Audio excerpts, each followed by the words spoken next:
Quand tu m'as parlé de ça, je me suis dit, mais attends, donc du coup, toi, tu conduis des voitures et tu gagnes de l'argent. Tu veux vraiment faire un max, c'est comme ça que ça se passe. Tu kiffes un peu tout ce qui est voiture et tout, tu vas être amené à conduire des véhicules neufs ou quasiment neufs, et c'est ça 70% du temps. Les convoyages qui sont les plus rentables, en premier lieu, on va avoir plus il y a de transparence, moins il y a de problèmes, et plus en plus, vous pouvez faire des clients qui vous rappellent, qui vont avoir besoin de vous, etc. Et c'est comme ça qu'on se fait un réseau, quoi. Marseille, Paris, enfin 280 € le trajet. Donc oui, vous y passez la journée, mais vous avez pris 300 balles. Mon plus gros mois, je suis monté à 3. Lui, c'est mon pote Kylian, et il gagne son argent en conduisant des véhicules d'un point A à un point B. Et dans ces vidéos, on va analyser au laser son activité. Combien il gagne, combien il dépense, les avantages, les inconvénients, les anecdotes, comment se lancer. Bref, on voit tout dans cette vidéo, c'est parti. Bon, salut tout le monde, donc moi c'est Kylian du coup, Kylian Convoyage sur les réseaux. Et aujourd'hui on va parler donc de convoyage automobile.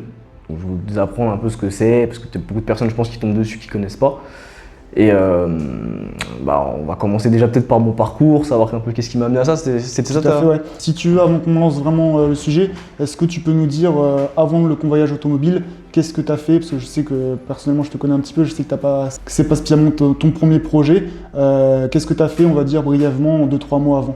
Dans un premier temps, moi dans l'entrepreneuriat, j'ai commencé avec des investissements.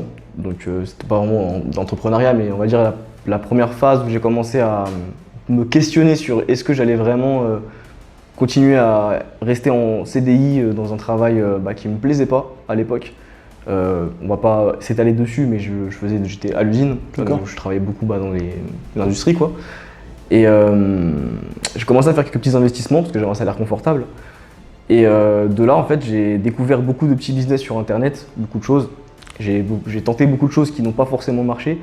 Et petit à petit, j'ai commencé à vraiment trouver mon créneau, sur quoi j'étais bon. Et je me suis orienté sur des business du coup, de marketing en ligne. Donc marketer, que ce soit des projets, des personnes.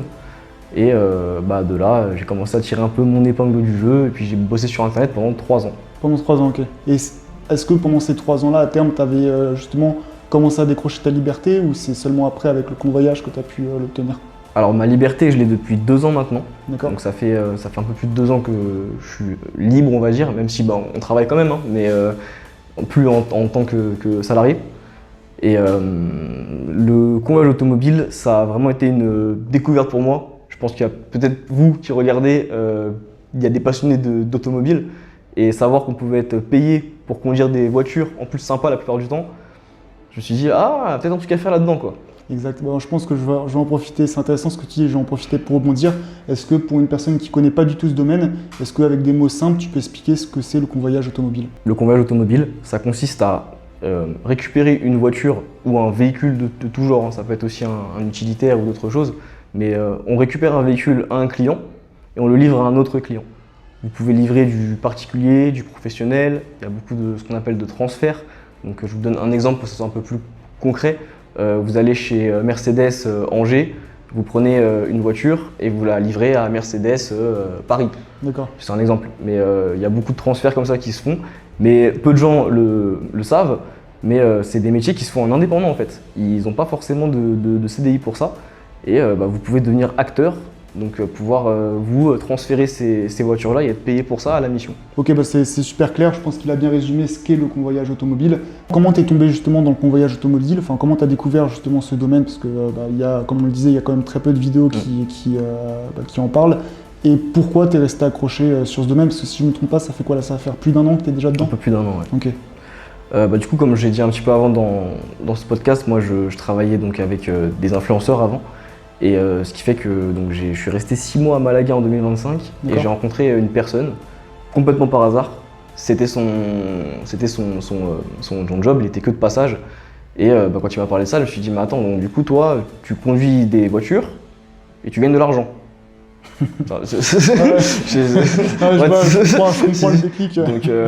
Donc tu vois, ça m'a un peu titillé l'esprit quand même, donc j'ai un peu poussé le truc. Et j'ai vu qu'on pouvait gagner vraiment pas mal en soi.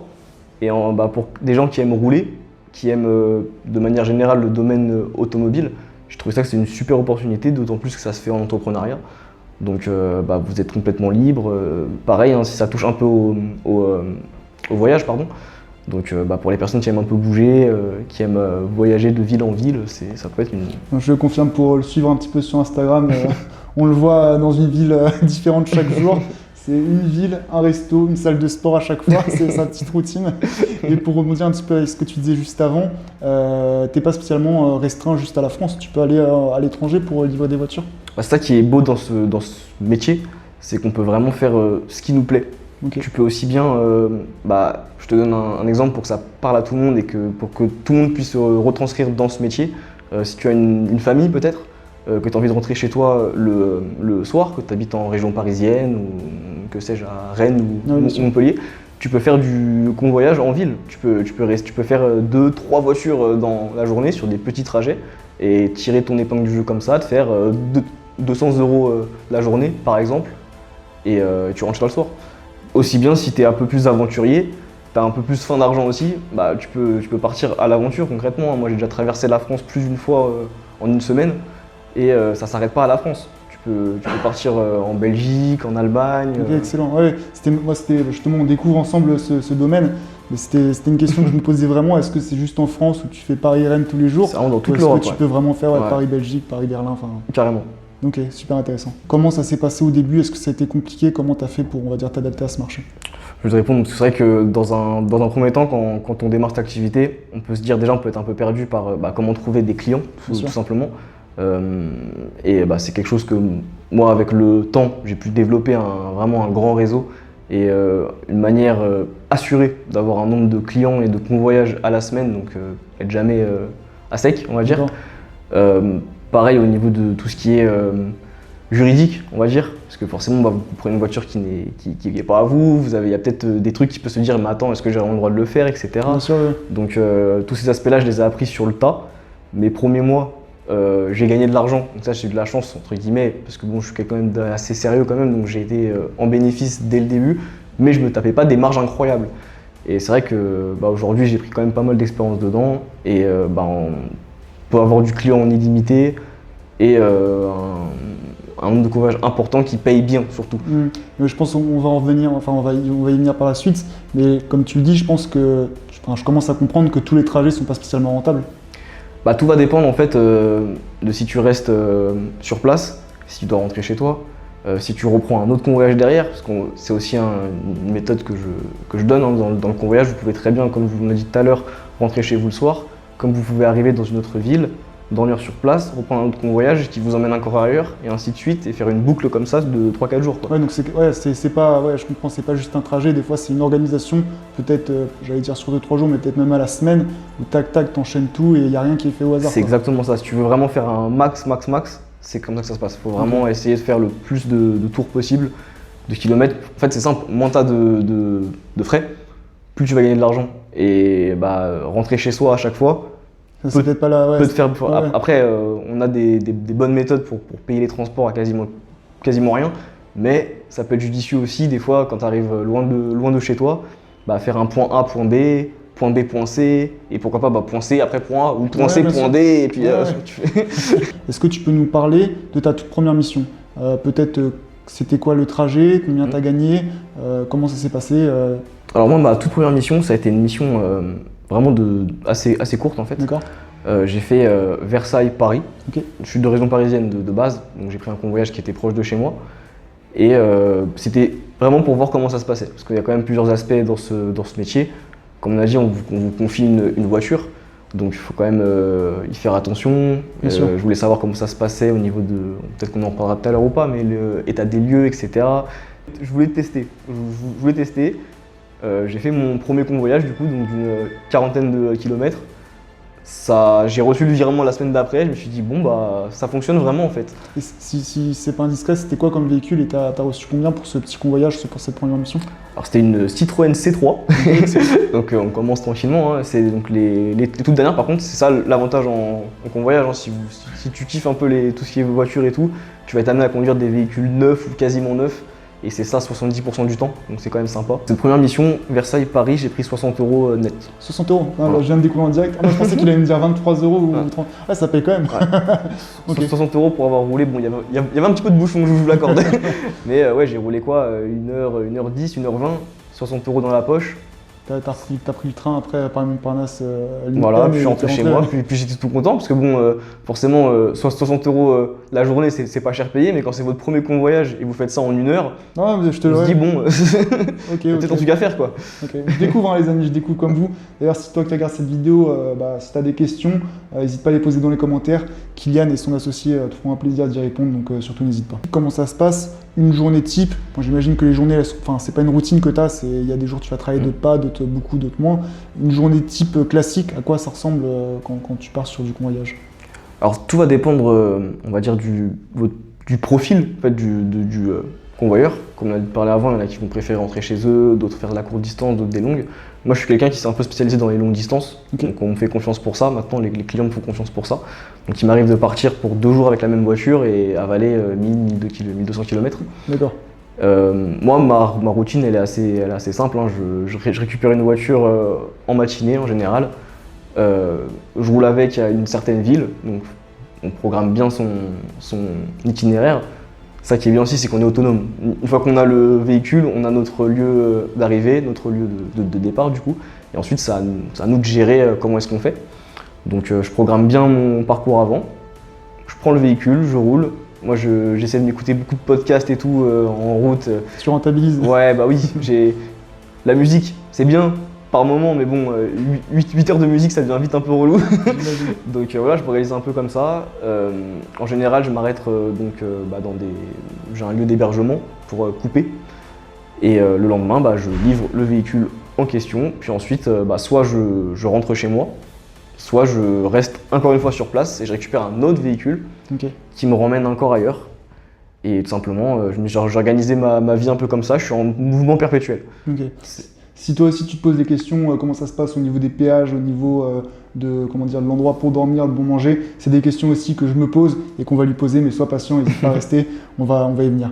Mais ok, au final, ouais, et tu te donnes, on va dire, tu travailles en fonction des missions ou tu te donnes des jours de travail et des jours de repos dans la semaine? Alors moi, j'essaie de convoyer 4 jours dans la semaine. D'accord. J'essaie de ne pas dépasser ça. On peut déjà arriver à de très belles sommes en travaillant seulement, entre guillemets, 4 jours.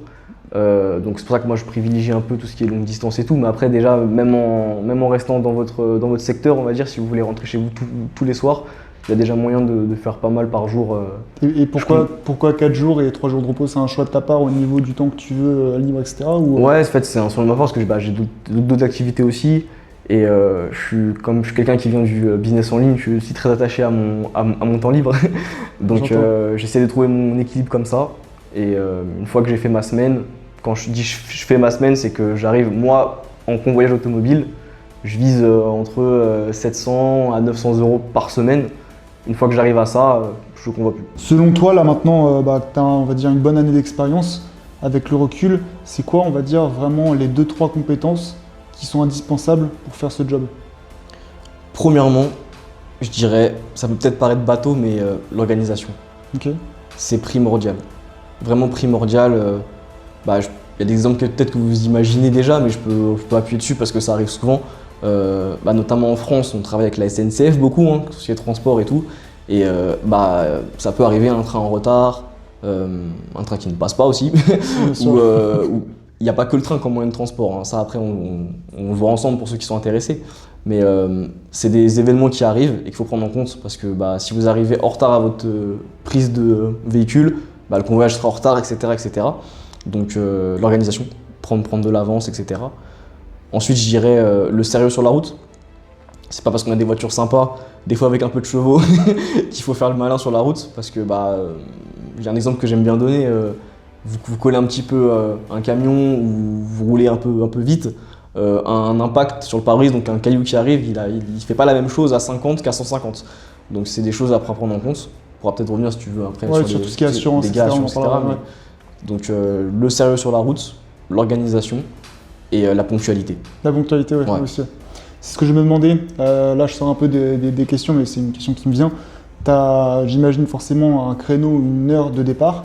Est-ce que tu as une heure ou un créneau d'arrivée flexible ou c'est vraiment midi 36 ou ça se passe comment Alors, ça va dépendre des clients, des missions en question. Il y a des véhicules qui sont à livrer urgemment, d'autres où on a plus de temps. Après, de manière générale, il n'y a pas de On peut pas prévoir à la minute près à quelle heure est-ce qu'on va arriver. Par contre, ce qui est super important, c'est d'avoir une bonne relation client, justement, et de tenir informé du convoyage. Si jamais on arrive dans les bouchons, il y a un accident, il y a quelque chose, c'est pas de notre ressort, on ne peut pas le truc. Par contre, prévenir, on prévient, on appelle directement, je suis dans telle situation, j'estime que je vais arriver vers telle heure. Et comme ça, il n'y a aucun problème. C'est clean pour tout le monde. Voilà. En fait, plus il y a de transparence, moins il y a de problème, et plus en plus, vous pouvez faire des clients qui vous rappellent, qui ont besoin de vous, etc. Et c'est comme ça qu'on se fait un réseau, quoi. Quelles sont, selon toi, les missions ou peut-être le type de véhicule à conduire les plus rentables? Du moins que tu as... J'allais dire que tu as conduit ou que tu as découvert ou que tu as entendu. C'est quoi le plus rentable, on va dire, dans ce domaine-là? Les convoyages qui sont les plus rentables, en premier lieu, on va avoir les véhicules un peu luxe ou sport, parce que forcément, plus de risques. Forcément, vous pouvez, si vous le garez à un endroit, même le fait de le conduire simplement, bien sûr, ça apporte plus de risques, plus de valeur de véhicule. Donc c'est des convoyages qui payent. Et ça peut paraître bizarre ce que je vais dire, mais les utilitaires neufs, je sais pas si vous avez une idée de comment ça coûte un Iveco à 0 km, mais c'est une fortune. Donc en fait, plus la valeur du véhicule est élevée, plus le convoyage va être bien rémunéré. D'accord. Ça c'est en premier. En deuxième, je dirais la distance parcourue. Si vous faites des convoyages qui sont longs, on est bien payé en général pour faire des longs trajets. Je peux vous donner un exemple, il y a quelques semaines, il y a 2 semaines de ça, j'ai fait un Marseille-Paris, c'était 280 € le trajet. Donc oui, vous y passez la journée, mais vous avez pris 300 balles. Ouais, c'est sûr. Là où une personne qui va faire un 8h, 17h plus 2 heures de bouchon, voilà, va gagner 70 €. Et quand je dis 280, c'est sans compter les frais.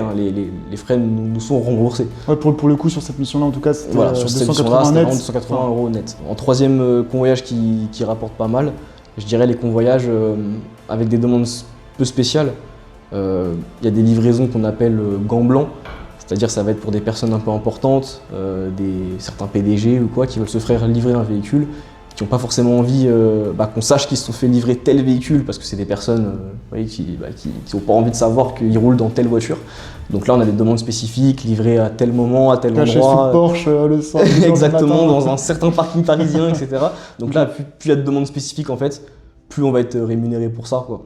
Donc ça à prendre en compte. Après, c'est pas forcément ce qui se fait au début, ça vient par la suite, quand on a vu que vous gériez, tout simplement. Donc c'est sympa aussi de pouvoir rencontrer des gens, des fois, que je ne divulguerai pas, mais des gens un peu bien placés. Pour le réseau, pour les contacts, j'imagine. Voilà, c'est très important. Je vais rajouter aussi une autre partie, il y a des véhicules qui ne sont pas encore plaqués.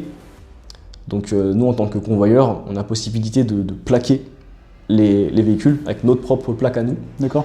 Et donc ça c'est pareil, on est plus payé pour ça aussi. Tout en légalité, j'imagine, parce que là, les gens peuvent se poser la question, mais moi je me pose la question, est-ce que c'est légal de prendre ta plaque et là... Tout en légalité, c'est au nom de votre société, avec vos propres plaques, votre propre carte grise, etc. Justement, je vous fais un petit aparté là au milieu de la vidéo, pour les gens qui commencent à être intéressés ou qui le sont depuis un petit moment et qui ne savent pas spécialement par où commencer, on va en parler sur la fin de cette vidéo, mais je vous laisse aller voir directement en lien dans la bio. Kylian vous a préparé quelque chose de sympa, comment tout simplement débuter et gagner de l'argent avec le convoyage automobile de A à Z.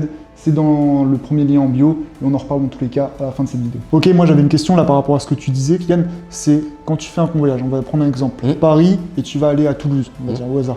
Quand tu es à Toulouse, tu fais après, si tu veux rentrer ou du moins si tu veux repartir dans une autre ville, comment ça se passe pour le retour? Est-ce que c'est à tes frais?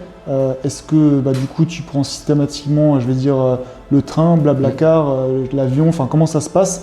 Parce que tu vas me dire, ouais, c'est super, je gagne 200 € pour faire un Paris-Toulouse, je dis des bêtises, je connais pas les prix. Mais après, si tu grilles 180 € dans le retour, là, tu n'as gagné que 20 € et au final, il vaut mieux être caissier à Lidl. Enfin, j'exagère, mais comment ça se passe? Non, mais c'est une très bonne question. Alors, dans un devis, il y a les frais qui peuvent être remboursés. D'accord. Ça va être l'essence, le péage et dans certains cas, l'hébergement. Pas tous. Okay. Tout ce qui est transport, donc pour aller au convoyage ou pour repartir derrière, c'est à notre charge. Sachant que c'est compris dans le devis. D'accord. C'est-à-dire que, pour l'exemple que tu m'as donné, le prix va être en conséquence de si tu dois rentrer chez toi.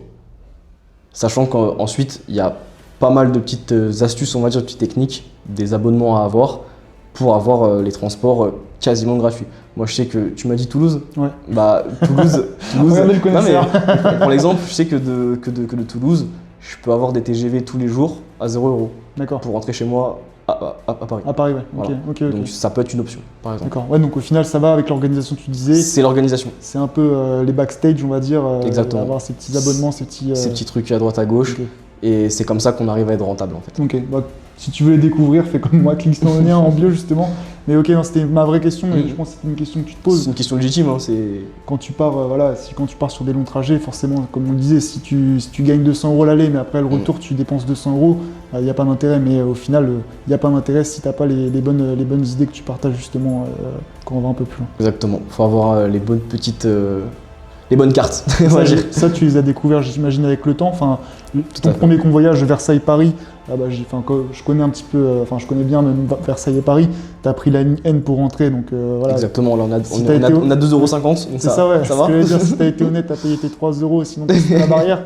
Mais c'est pas ça qui t'a coûté le plus cher. Mm. Et c'est vrai que pour les plus longs trajets, tu as découvert au fur et à mesure, ou on va dire le deuxième, troisième, cinquième trajet, t'es parti loin et tu t'es dit merde, maintenant faut revenir, et t'as vu les prix, tu t'es dit ah merde, c'est pas rentable en fait. Non, bah, je me suis déjà moi-même formé avant. D'accord. Et c'est pour ça que aujourd'hui je propose quelque chose, parce que d'une, je me suis formé, et de deux, j'ai vécu aussi des expériences, bonnes, mauvaises, et j'ai découvert encore des moyens encore différents, pour vraiment, avec de mon expérience, pour en tirer un maximum. Et je sais que maintenant, je peux vraiment bouger à travers la France pour... je peux pas dire rien, parce que c'est pas Ouais, vrai, c'est sûr. mais pour des sommes qui vont vous paraître dérisoires, quoi. Du moins, en tout cas, tu fais cette activité, c'est pour pas le cacher, hein, pour gagner de l'argent. De toute façon, tu fais Oui. du convoyage pour gagner de l'argent, donc forcément, tu as mis les choses. Fallait se pencher sur le sujet. Comment est-ce que je fais pour rentrer après et que ça me Ouais, coûte c'est pas sûr. trop cher, quoi. Ah, c'est clair. Ok, bah, il a répondu, je trouve qu'il a bien répondu et intéressant en tout cas sur tes réponses. C'est cool tout ce que tu racontes, mais est-ce qu'il y a des grosses barrières à l'entrée? Est-ce que, j'imagine qu'il faut un permis de conduire logiquement, est-ce qu'il le faut depuis 5 ans? Est-ce qu'il faut tous ces points? Est-ce qu'il y a des tests? Enfin, comment ça se passe? Là, on va parler de ce qu'il faut, vraiment en termes de prérequis. Un permis de conduire, valide, je précise, hein, pour les petits malins. Donc, un permis de conduire, 21 ans. En fait, en soi, c'est le permis probatoire, quoi. Oui, tout à fait, qui est passé. Voilà, il faut avoir un permis complet. Il y a des clients et des plateformes, après, je ne vais pas parler de ce que c'est que les plateformes, mais il y a des clients qui vont demander plus d'ancienneté. Mais vraiment, au niveau des barrières minimum, c'est un permis de conduire valide et 3 ans de permis. Ok, donc on va dire que c'est accessible quand même. C'est accessible à la plupart d'entre Ouais, nous, c'est sûr. je pense. En soi, il n'y a pas d'autres barrières.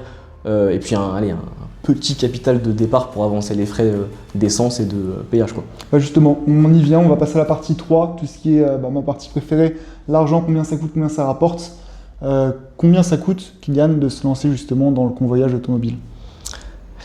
Et ce métier, figure-toi qu'il est super accessible. Ok. Parce qu'avec un permis de conduire, une ancienneté de 3 ans minimum, tu peux te lancer en fait dans le convoyage automobile. Tu n'as besoin de strictement rien, mis à part quelques connaissances de base, si tu veux pas faire de boulettes. Parce que, je le répète, on est quand même sur des véhicules.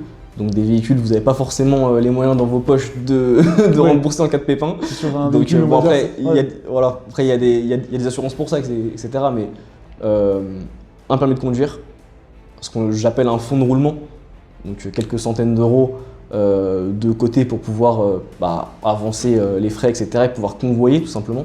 Quand tu parles des frais, j'ai une idée, ça peut être hôtel, restaurant, essence, péage. Il Exactement. y a quoi d'autre? Ça- C'est dans cette idée-là. Les frais, c'est ça. Quand je dis frais, c'est vraiment essence-péage même. Ok. Essence-péage, parce qu'on n'est pas obligé de partir sur plusieurs jours. Essence, péage, c'est le b.a.-ba. Si vous êtes à sec, va falloir attendre que votre client vous paye pour pouvoir relancer les convoyages, etc. Donc, petite gestion économique, on va dire, mais qui est quand même qui est dérisoire. Moi, ce que je conseille toujours, c'est de commencer sur des petits convoyages. Comme ça, vous faites un bon petit capital et après, de là, vous partez à l'aventure.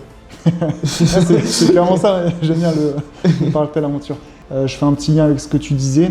Au niveau des paiements, tu vas me dire ça va peut-être dépendre des clients, mais on va dire tu es payé à la fin du mois, tu es payé à la fin de la mission, tu es payé à la fin de la semaine. Comment ça se passe en fait au niveau du paiement? C'est une bonne question, ça. Alors, ça va vraiment dépendre des clients. Si vous êtes en client, ce que j'appelle client propre, donc client direct, si c'est vos propres clients que vous avez démarchés, ou client plateforme, donc on vous a mis en relation avec, ça va vraiment dépendre. Il y a des clients qui vont vous payer à la fin du mois, il y a des clients qui vont vous payer à la semaine, Et il y a des clients qui vont payer toutes les 2 semaines. En fait, ça peut être étalé de 1 semaine à 1 mois. D'accord. Je comprends mieux du coup ton principe de fond de roulement, Ouais. histoire d'être tranquille et pas de se retrouver au péage avec le paiement refusé. Bah, c'est dommage de convoyer les 2 premières semaines du mois et d'attendre d'être payé pour pouvoir continuer, quoi. Autant. Après, bon, c'est peut-être ce qu'un débutant va faire au début, mais dans l'idéal, c'est bien de pouvoir travailler tous Dans les jours. l'idéal, c'est bien de pouvoir travailler tous les jours. C'est pour ça qu'on aime bien choisir ses convoyages, ne pas se mettre dans des convoyages qui.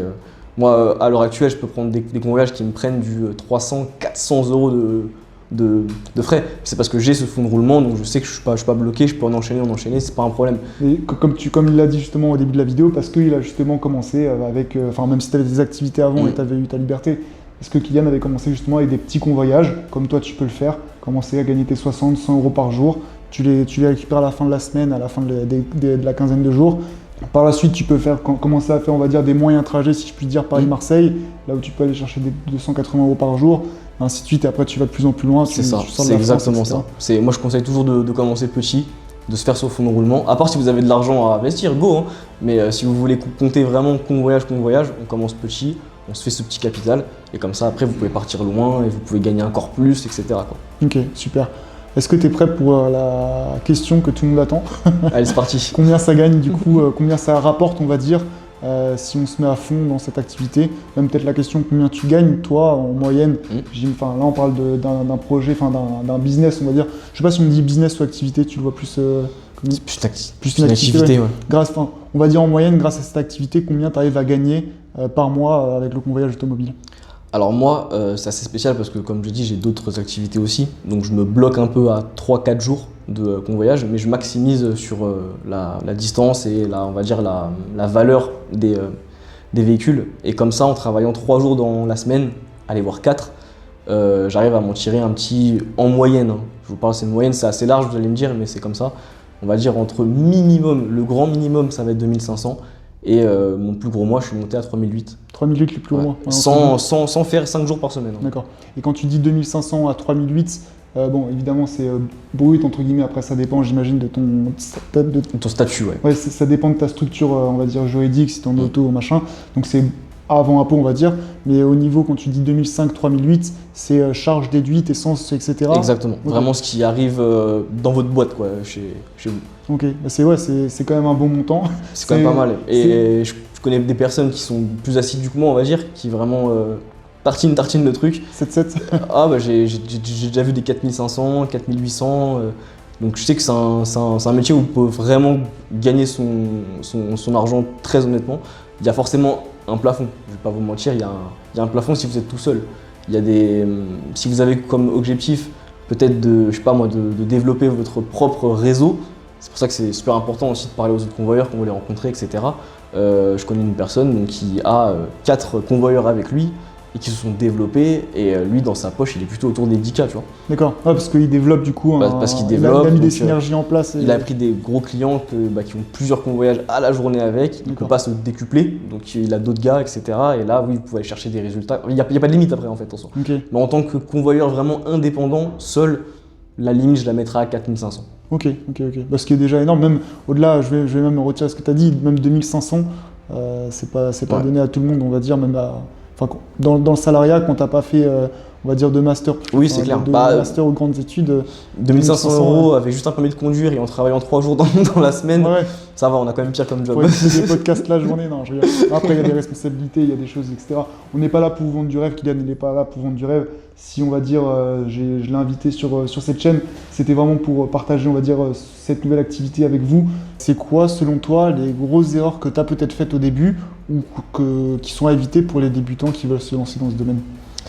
Alors, ma première erreur quand je faisais au tout début du convoyage, c'est forcément j'étais tout excité de découvrir un peu tout ça, et c'était d'accepter tout et n'importe quoi. Okay. Vraiment de me lancer dans des aventures farfelues. Et pourquoi? Parce que ça rajoute du stress déjà, de pas être bien préparé, de se lancer comme ça, dès qu'on vous propose quelque chose sans réfléchir, vous acceptez. Ne pas essayer de négocier aussi, ça faut proposer ses propres devis, faire une contre-proposition. Si jamais vous estimez que si tu estimes que le temps est pas possible, par exemple, il y a des clients qui abusent de ça, si ça vous affiche 4 heures sur Waze, il va vous dire que vous avez 4 heures pour livrer, ce qui est techniquement impossible. Et si tu livres en 4h30, après tu as des pénalités ou des mauvaises notes ou des... Alors ça, après, ça va vraiment dépendre des clients, mais encore une fois, si tu préviens par l'avance de ton heure de départ, de ton truc, ça reste un travail humain, hein, on travaille avec des humains, donc la route, c'est pas tout le temps la même, il y a les conditions météorologiques qui changent aussi beaucoup. Moi, j'ai convoyé sous neige, là, parce qu'on est au mois de janvier, là, quand on tourne ça. Le mois dernier en France était enneigé, et ça m'est arrivé de livrer le lendemain. Ok. Donc, et aucun problème. Juste. Faut prévenir, comme tu disais. Prévenir. Et pour revenir à ce que tu disais au niveau des timings, des fois qui sont un peu serrés, etc. T'hésites pas à dire des fois quand tu trouves que c'est pas correct, on va dire. Exactement. T'hésites pas à dire non, par contre, ce sera pas en 3 heures, ce sera en 4. Exactement. Et ça marche tant mieux, ça marche pas. Exactement. En fait, il faut pas avoir peur de perdre un convoyage parce qu'il y en a une infinité. Ça, vraiment, on se rend peut-être pas compte, mais le nombre d'entreprises qui travaillent avec le convoyage, et puis quand on dit entreprise, c'est encore plus large, hein. Vous avez aussi les assurances qui font du convoyage, mais vraiment ça envoie. Hein. Quand tu dis assurance, c'est quoi par exemple? C'est parce que, c'est aller ramener un véhicule, peut-être pas accidenté, mais donner un véhicule de prêt à quelqu'un? Je donne un exemple, parce qu'on n'a même pas un peu parlé de tous les acteurs, je dis entreprise et tout, mais pour les assurances en question, je vous donne un exemple. Quelqu'un qui tombe en panne à Rennes, parce qu'il était, je ne sais pas, en vacances ou que sais-je, il tombe en panne à Rennes, il est en assurance tout risque, donc en fait lui il va être rapatrié où est-ce qu'il doit aller, et la voiture elle va rester à Rennes pour se faire réparer. Et de là, vous allez être missionné en fait pour récupérer cette voiture et le livrer au domicile du client qui est peut-être à Montpellier. D'accord, ok. Donc les assurances c'est dans ce sens-là, et ils font appel aux convoyeurs. C'est vrai qu'on n'y pense pas comme ça. On n'y pense pas, mais au final, voilà. Le convoyage, il est là partout. C'est super large. Maintenant, je ne sais pas si vous le savez, mais une voiture sur 2 neuve s'achète en leasing. Donc, vous avez toutes les entreprises qui achètent en leasing à 100%. C'est toi qui livres le véhicule. Ok. Donc, on commence à comprendre du coup. Voilà, en fait, c'est super large. On pense souvent seulement convoyage. Quand je dis convoyage, on peut penser concessionnaire. Mais c'est super large, ça touche vraiment de toutes sortes. On peut donner des exemples aussi de location longue ou courte durée. Sixt par exemple. D'accord. Sixt, on est en été là. On s'imagine, on est en plein été. Ils ont besoin de beaucoup de voitures sur Marseille. Vous allez ramener des voitures du centre de Paris pour les descendre à Marseille. Pour qu'elles se louent pendant la saison et après les ramener peut-être à Paris. Peut-être qu'en fin de saison, il n'y en a plus besoin d'autant. Par contre, il faut les dispatcher à travers la France. Vous allez prendre à Marseille, vous allez les dispatcher à travers la France. Donc en fait, il y a énormément d'acteurs. On s'en rend pas compte, mais c'est super large. Plus tu parles, du coup, plus la vidéo avance. Moi-même, je ne connaissais pas tout ce domaine, mais c'est vrai que plus on découvre un petit peu cette opportunité. Est-ce qu'on peut dire que c'est une opportunité ou je ne vais pas dire une tendance, mais c'est quelque chose qui est assez nouveau, qui se démocratise de plus en plus, ou qui existe depuis plus longtemps, mais qui n'était pas spécialement médiatisé? En fait, c'est quelque chose qui existe depuis toujours en soi, mais ça se développe de plus en plus. Et il y a plus de convoyages que de convoyeurs à l'heure actuelle. C'est pour ça que c'est vraiment en pleine expansion. Ça, c'est surtout grâce à toutes ces offres de leasing. Donc le véhicule, au bout de 2 ans, 3 ans, 4 ans, ça va dépendre du contrat, faut le rapatrier. Les locations courte durée qui ont explosé. Maintenant, on peut louer une voiture comme ça sur son téléphone en 3 clics. C'est pareil, les voitures, il faut les emmener, les déposer. Après, il y a du convoyage, donc, comme on dit, de client à client. Il y a aussi des convoyages de révision. Dans un contrat de leasing, vous rendez le véhicule, à un moment donné, le véhicule doit aller en révision. Peut-être que la révision, elle n'est pas à l'endroit même avant de se faire relouer. Donc vous allez prendre la voiture, l'emmener à l'autre bout de la France, et elle va se faire tout ce qu'elle a à faire. Et puis il y a un autre convoyeur ou vous-même allez la ramener à un autre endroit, à un autre nouveau client, etc. En fait, le marché automobile, il s'est complètement élargi. Avant, c'était vraiment du transfert plutôt, de concession à concession, etc. Maintenant, comme on en a parlé, il y a tout le monde, les assurances, les machins, les particuliers. Pour les convoyages à l'étranger, il y a énormément de personnes qui achètent leur voiture en Allemagne, aux Pays-Bas, c'est parce que il y a des bonnes offres là-bas, et ils n'ont pas forcément envie de se déplacer. Il faut un appel à un convoyeur. Ok, ouais. C'est vraiment super large, on peut toucher un peu monsieur et madame tout le monde. Ouais, au final, t'as pas qu'un client. Non.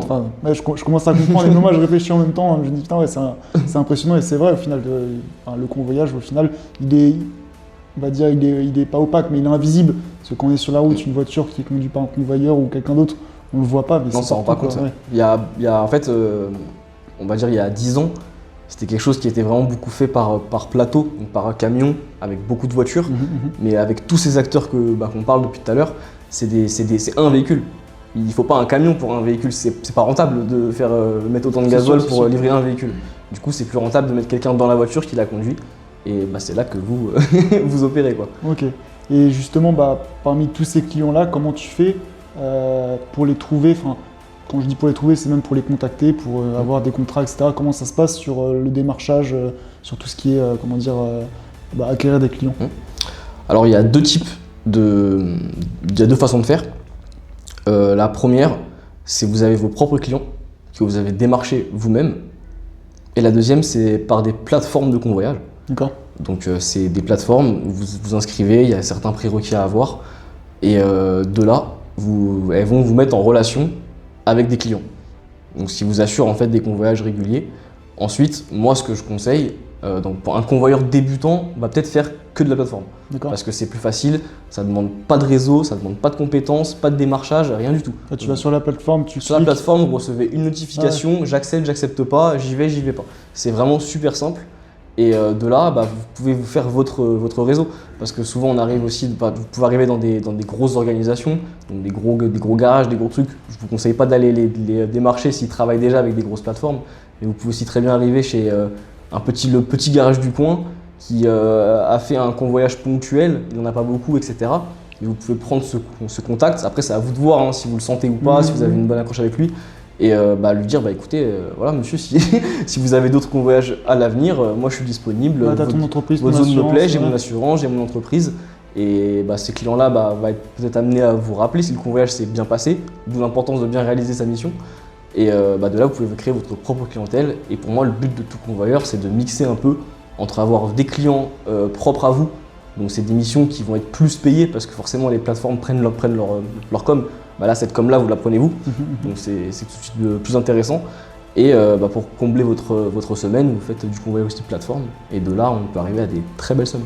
Ok, ouais, donc je comprends au final quand tu dis quand tu travailles 3-4 jours par semaine, grâce aux missions que tu as avec tes clients privés, on va dire. C'est arrivé en réseau, quoi. Ouais, vraiment, plus les plateformes, tu travailles, enfin, si tu voulais faire du 7-7, entre guillemets, tu pourrais quasiment, quoi, en fonction de tout ce que tu as mis en place.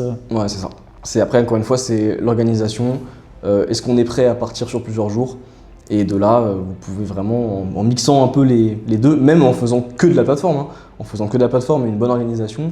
Moi, dans l'offre que je propose plus de 20 plateformes de convoyage. C'est énorme, je pensais que tu allais me dire, on n'en a pas parlé en off, mais je pensais que tu allais me dire, il y en a deux, il y a Blablacar Driver et machin, je pensais que tu allais me dire un truc comme ça. On a vraiment fait un package complet. Donc, me dites pas que sur les 20, vous n'avez pas de convoyage toute la semaine, c'est pas possible. Je vais peut-être cliquer sur le lien en bas.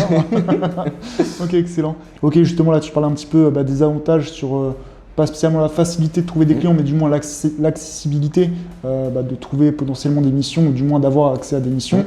Au niveau avantages, inconvénients dans cette activité, j'imagine qu'il y en a plein, mais on va dire les plus importantes, enfin les principales, ce serait quoi avantages, inconvénients? Qu'est-ce que tu pourrais me dire selon toi? Après, j'imagine que toi qui regardes ces vidéos et qui te lances demain, tu vas trouver des avantages pour lesquels Kylian, c'est des inconvénients, inversement, etc. Mais selon toi, en tout cas, pour toi, c'est quoi les avantages et les inconvénients d'être convoyeur? De mon expérience, les inconvénients, ça va être... c'est un inconvénient et c'est à la fois un avantage pour moi. Parce que je suis quelqu'un qui aime beaucoup bouger. Donc pour moi, c'est un avantage, mais ça peut être un inconvénient pour d'autres personnes, qui est on n'est pas forcément chez soi le soir. D'accord. Si jamais vous partez sur de la longue distance ou quoi, vous n'avez peut-être pas un retour dans la soirée, ou ça peut faire des journées des fois qui sont assez longues, de partir assez tôt le matin et rentrer assez tard le soir. Mais pour moi, c'est un peu un avantage parce que, comme je dis, j'aime bouger, j'aime changer de ville, etc. Donc premier inconvénient, je dirais quand même, de faire de longues journées et pas forcément être chez soi. La deuxième, c'est la fatigue. Ok. On conduit quand même les 3/4 du temps. Donc si vous ne conduisez pas, vous êtes dans un transport. Donc ça peut être fatigant à la longue, donc il y a la fatigue qui arrive. Justement, je te coupe, mais justement, quand on n'en a pas parlé un petit peu sur la deuxième partie, sur la réalité du terrain, mais comment ça se passe? Est-ce que toi, tu te forces à faire des pauses peut-être toutes les 2 heures, tous les machins? Enfin, comment tu t'organises par rapport à ça? Alors moi, je prends aucun risque. C'est-à-dire si je sens un coup de... Non, bah, je laisserai, mais la manière dont tu l'as dit, en mode, je pense, alors moi, je fais un one shot, je bombarde. Non, moi, je prends vraiment aucun risque. Donc si je sens un coup de fatigue, machin ou quoi, je m'arrête. Quand je dis je m'arrête, c'est pas je m'arrête 1 heure, hein, c'est je vais m'arrêter, je vais dégourdir un peu les jambes, je prends un café, puis je repars. Après, j'aime conduire. C'est pas quelque chose qui me fatigue moi énormément, donc j'ai pas vraiment de règles. Je peux enchaîner 4 heures de route d'un coup et m'arrêter juste pour aller aux toilettes ou quoi. Comme des fois je le sens pas trop et je vois que j'ai le temps, donc je vais m'arrêter toutes les 2 heures ou quoi. Ouais, tranquillement. Tranquille, vraiment tout va dépendre un peu de mon humeur du jour, on va dire. Mais c'est à prendre en compte. La fatigue, c'est quand même à prendre en compte. En inconvénient, on va dire. T'en vois d'autres comme ça à citer ou honnêtement, moi j'aime ce que je fais. Donc c'est bien, c'est important. Hein.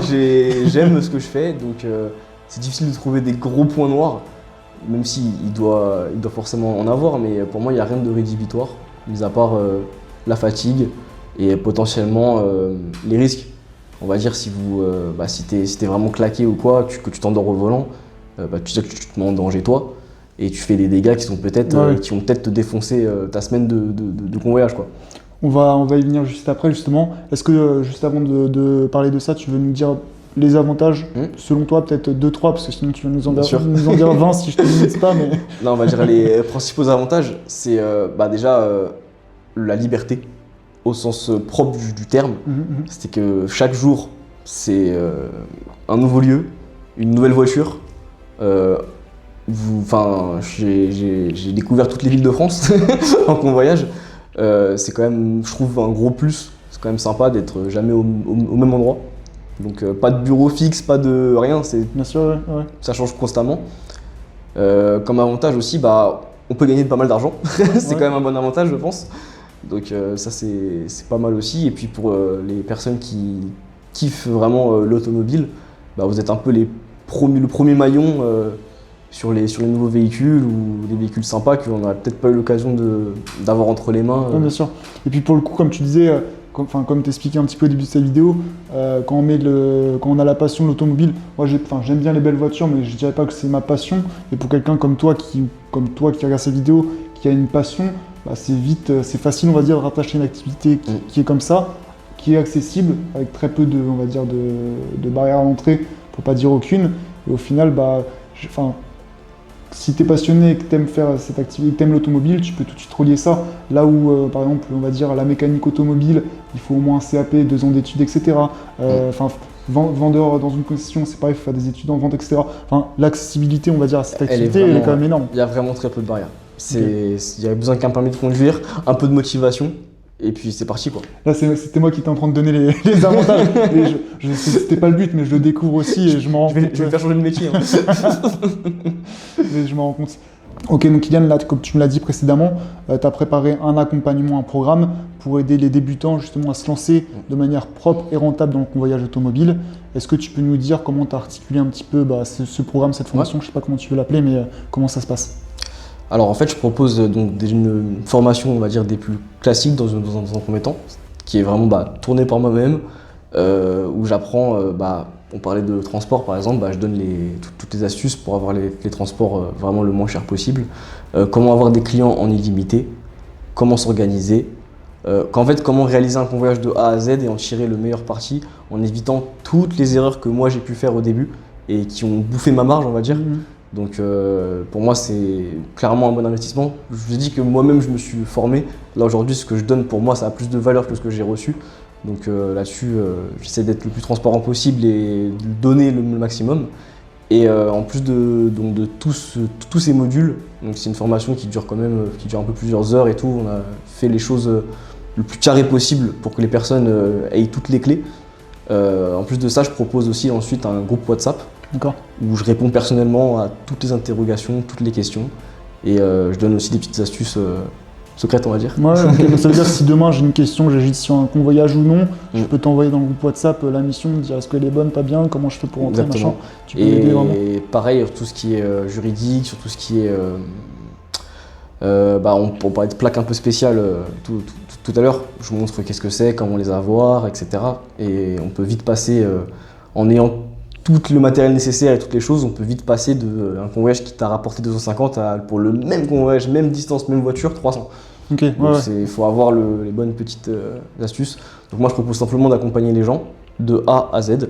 Au début tu peux prendre la formation, rien connaître du tout, tu ressors, tu es formé mieux que 80% des gens. Et c'est ça que je trouve bien, c'est que au lieu de perdre ces 1 mois, 2 mois à tester, à perdre peut-être un peu d'argent des fois, à en gagner un peu, etc. Là au moins tu commences, dès le premier mois, tu rentabilises quoi. Et puis de toute façon, comme Kylian le dit depuis le début, il n'est pas là pour vendre du rêve. Mais l'intérêt de cette formation et du programme, pour l'avoir vu un petit peu, c'est il n'y a pas de. Comment dire, il y a pas, là où je veux en venir, c'est pas comme le dropshipping où on te promet peut-être un résultat en disant tiens, si tu suis ma formation, tu vas faire 100 000 euros en 1 mois. Là, en tout cas, si tu rejoins le programme de Kylian, en combien de temps tu peux, si moi demain je rejoins ton programme, en combien de temps je peux avoir mes premiers résultats? Tes premiers résultats, tu l'as dès que ta société est créée en fait. D'accord. Tu commences à convoyer, tu gagnes de l'argent. C'est comme tu l'as souligné, c'est pas du dropshipping, c'est pas de la vente de produits, c'est quelque chose où tu vas prendre une voiture, tu vas la conduire, tu vas être payé. C'est mathématique. Après, c'est question d'organisation et toutes les petites clés que je donne pour essayer de faire un maximum de marge possible.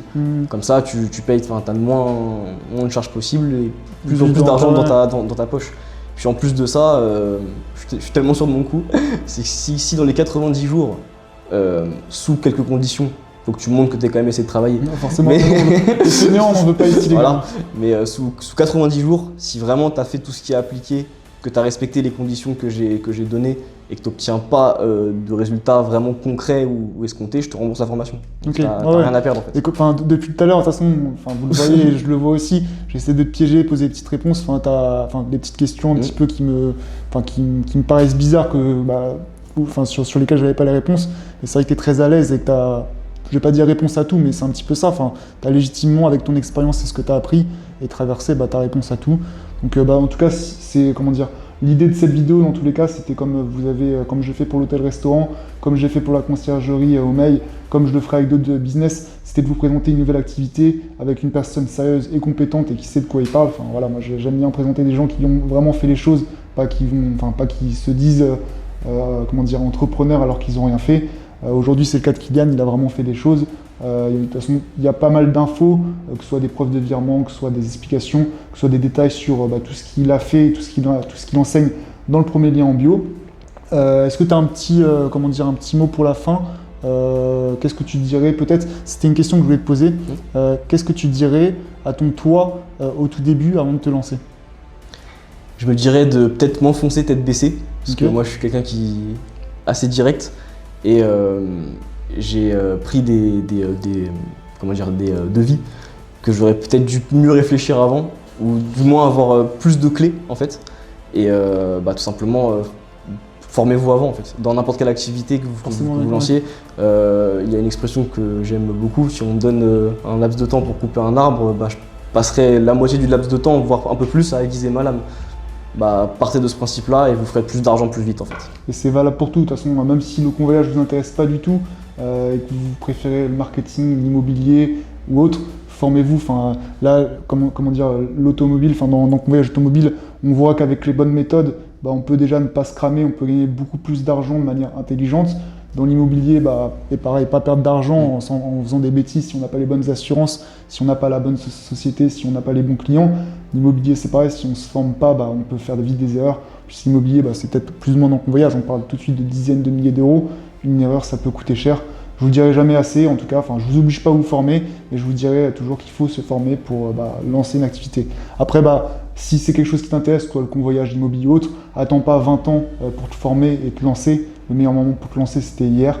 Le premier, c'est peut-être maintenant. En tout cas, merci Kylian pour cet échange. Merci pour ton expérience, merci pour ton temps.